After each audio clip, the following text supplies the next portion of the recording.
కలను కాక. అందరూ బాగున్నారండి? ఉదయకాలం ముందు ప్రార్థన చేసుకున్నారా? మీ అందరి కొరకు మేము ప్రార్థన చేస్తున్నాం. మనదిన మీ అన్నదిన ప్రార్థనలో మమ్మల్ని కూడా జ్ఞాపకం చేసుకోండి. అలాగే అనేక మందికి షేర్ చేయండి. కొత్తగా ఉంటే సబ్స్క్రైబ్ చేసుకోండి. ఈరోజు దేవుని వాగ్దానం చూద్దాం. సామెతల గ్రంథము 8వ అధ్యాయము 34వ వచనం.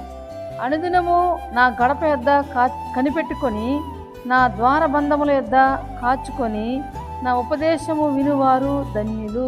ఆమేన్, హల్లెలూయా. చక్కటి వాగ్దానం కదండి. అనుదినము ఆయన యొక్క ఉపదేశం వినాలని ఆతృత కలిగి ఉండాలండి. ఈరోజు ఎంతోమంది దేవుని యొక్క మందిరానికి వెళ్ళడానికి చాలా కారణాలు వెతుకుతూ ఉంటారండి. అలాంటి కారణాలు వెతికే వారిని దేవుడు ఇప్పుడు దూరంగానే ఉంచుతాడు. ఎందుకంటే మన అనుదినము దేవుని యొద్ద మనం గడప యొద్ద మనం ఏం చేయాలంటే కాచుకొని ఉండాలి.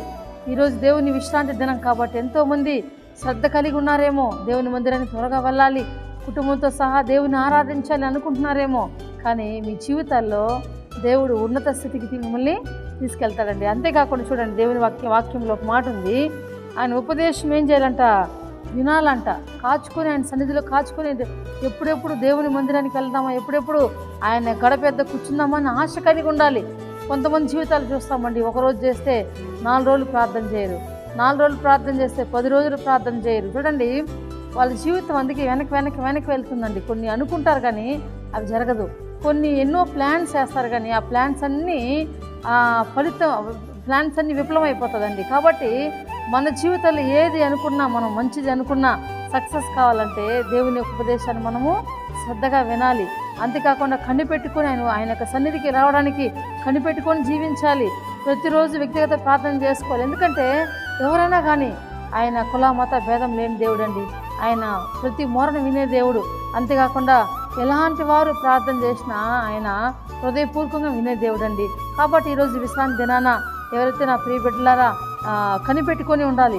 దేవుని సన్నిధికి ఎప్పుడెప్పుడు రాబోతామని ఆతురత కలిగి ఉండాలి. కాబట్టి ఎన్ని పనులున్నా దాన్ని చక్కపెట్టి దూరంగా పెట్టి దేవుని సన్నిధికి వస్తే నెమ్మదిని, సంతోషాన్ని, సమాధానాన్ని, ఐశ్వర్యాన్ని, ఘనతని, ఆశీర్వాదాన్ని దేవుడు వెతికి మీకు ఇస్తారండి.